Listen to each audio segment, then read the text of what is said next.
we've all agreed that 2023 showed us maximum shege.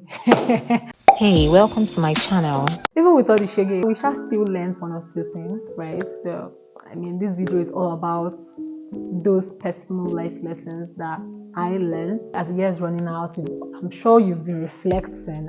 You're trying to figure out how life was for you, the mistakes you made, the lessons you take along from this year, moving on and everything. Here are 10 things that I learned in 2023. Number one, before I start, I would like to state that every lesson I'm sharing is purely from my personal experience, you get, or from what I've seen. Don't come for me.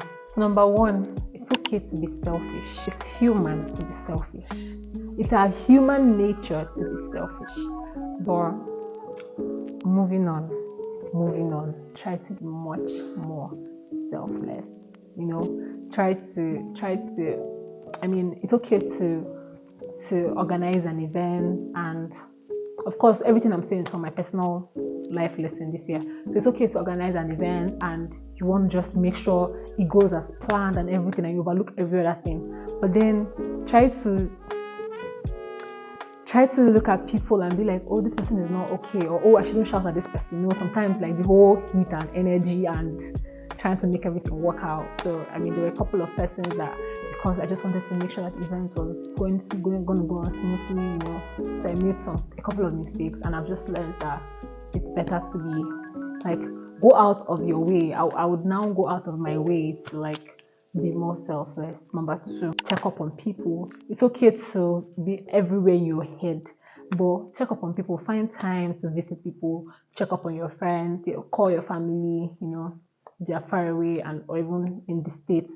Call them, check up on them, try to know how everyone is doing. You can even set alarms, to call your family. Maybe every Sunday I will call back home and know how everyone is doing at home. Number three, it's okay to put your 100% into something, but don't lose friends over it.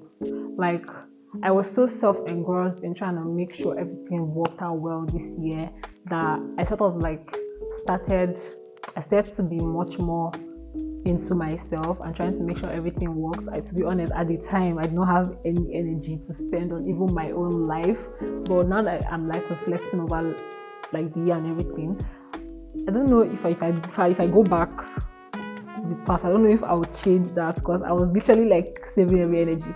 But yeah, I think I'll change one or two things on the way I literally kept to myself. In trying to put your 100% into your projects, into your goals, do not neglect your friends. Be there for people. Number four, you cannot achieve success by any other means except from God, the way that is Christ-like. During my time as a VP and as a student, of course, there were opportunities that came that that this thing is not of God.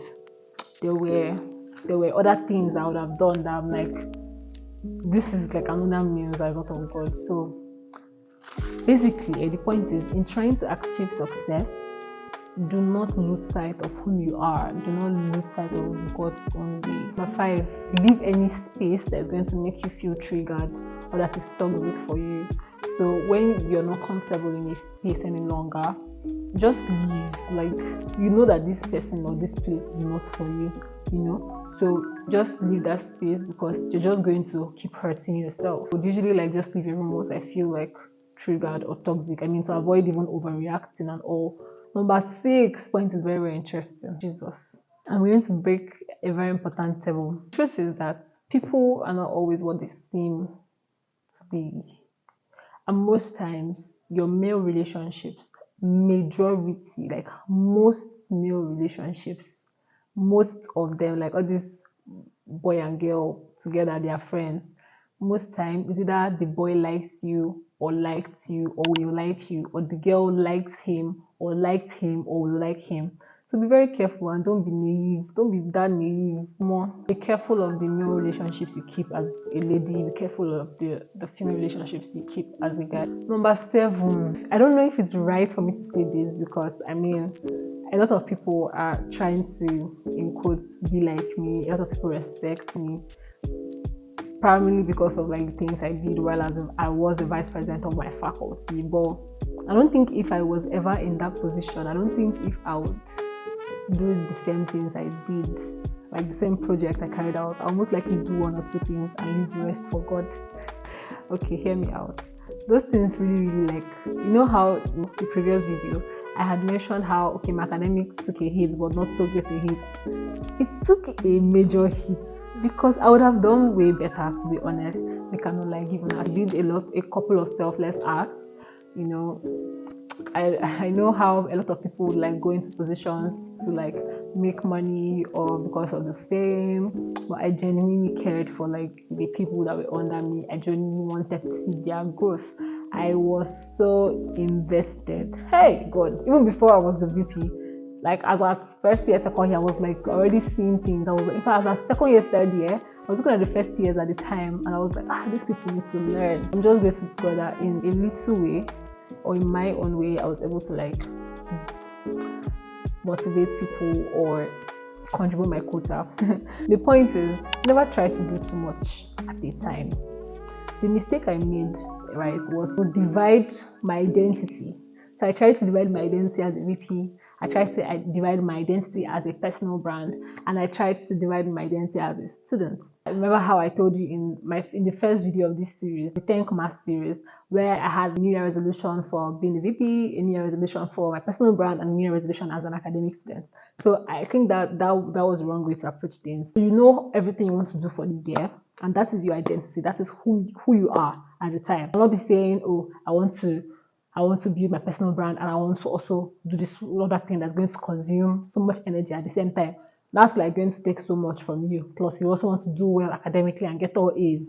That's like too much. So try not to do too much at the same time. Try not to expend so much energy at the same time. Try not to accept so many roles at the same time. It could actually like hamper what you get to give back, you know. It could hamper your development, your growth, you know. You're doing so much. Don't do that in 2024. Do not do that in 2024. Find a way to breathe. Find a way to just accept only the roles that you'll be active in.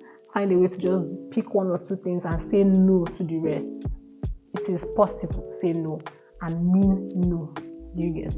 No, do not like be persuaded into something you really do not want to do. Number 8, I will not procrastinate in 2024. That is my own lesson because this year I procrastinated a lot. So remember how from the very beginning, you guys already know, I literally thought I could be different. My identity as a VP could be different from my identity as, you know, my personal brand, dinmaedemba, my YouTube and everything. But in doing that, I procrastinated a lot. You know, I didn't put out any content on YouTube. I didn't put out as much content on Instagram, and most especially, I invested so much in being the vice president of my faculty that I didn't have time for my own personal self. So there was a particular event or program that I was supposed to have applied for, and in fact, I already filled out the form just for me to submit it. I filled out the form. I created my answers.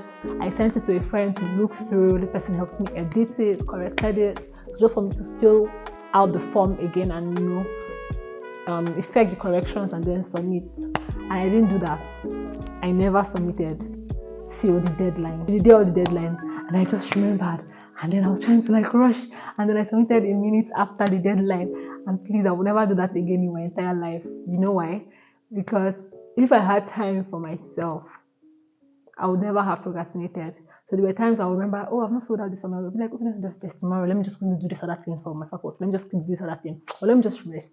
You know, there was almost no time for myself. I would always want to either sleep or work or read, you know.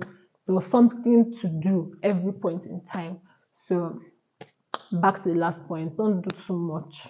Don't do more than your strength can carry so that you'll be able to like be effective in all of them, you know. So when people are talking about it, they're like, this person did so much, this person did so well, this person did so good. So someone else is not praising you and that person is angry with you, or you're not even happy with yourself, like in my case.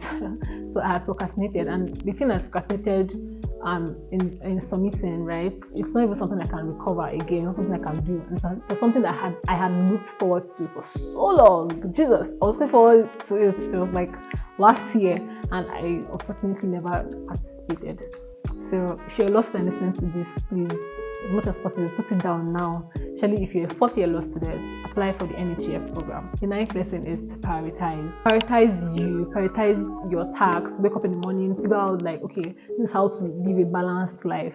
I mean, a lot of times people ask me and they're like, how do you manage to do all these things at the same time? Nobody is really the true or the best manager of time. You know, time comes and goes, and I don't think anybody can call themselves like the perfect manager of time. You know, there are days that you've managed your time well, the other days that you've really not. One lesson I've learned from this year is to balance out my energies. So I can't put 100% here and I can't put 99% here and put 1% there. You get? So as a human being, I have an energy flow. So I'm literally going to like prioritize.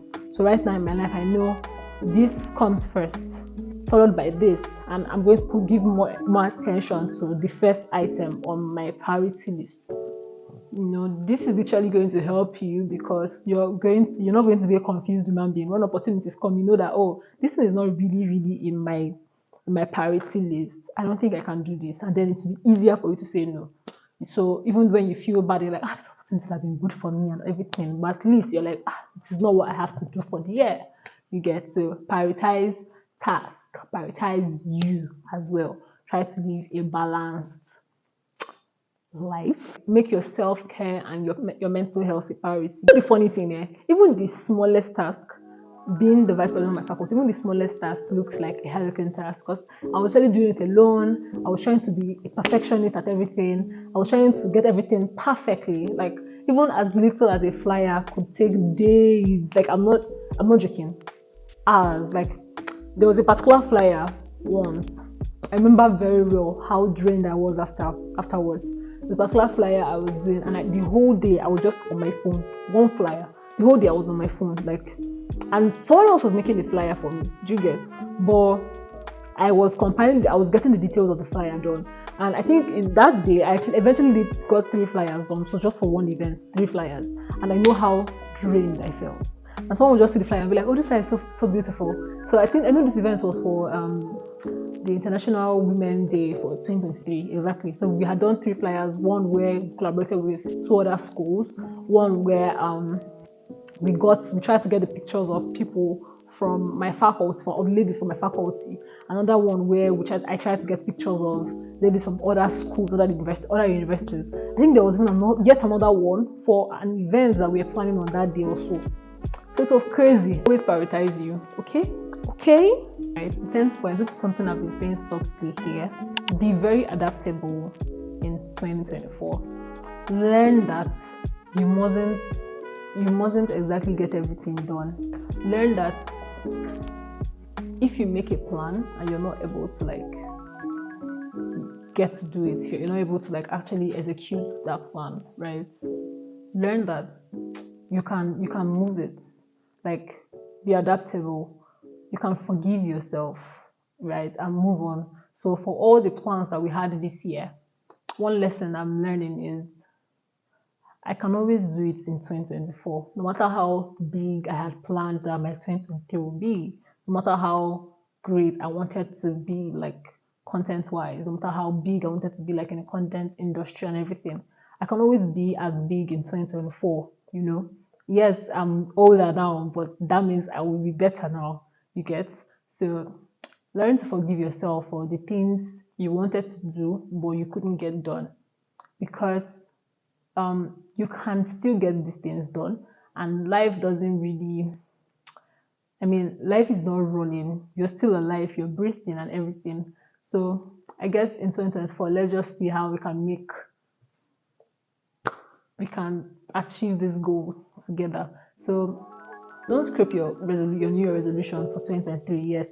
You can move them over to 2024. It's not a big deal, and I'm sure you'd even do them this time around, right? So yes, forgive yourself as we move on to 2024, and yeah, happy new year in advance, my loves. Bye.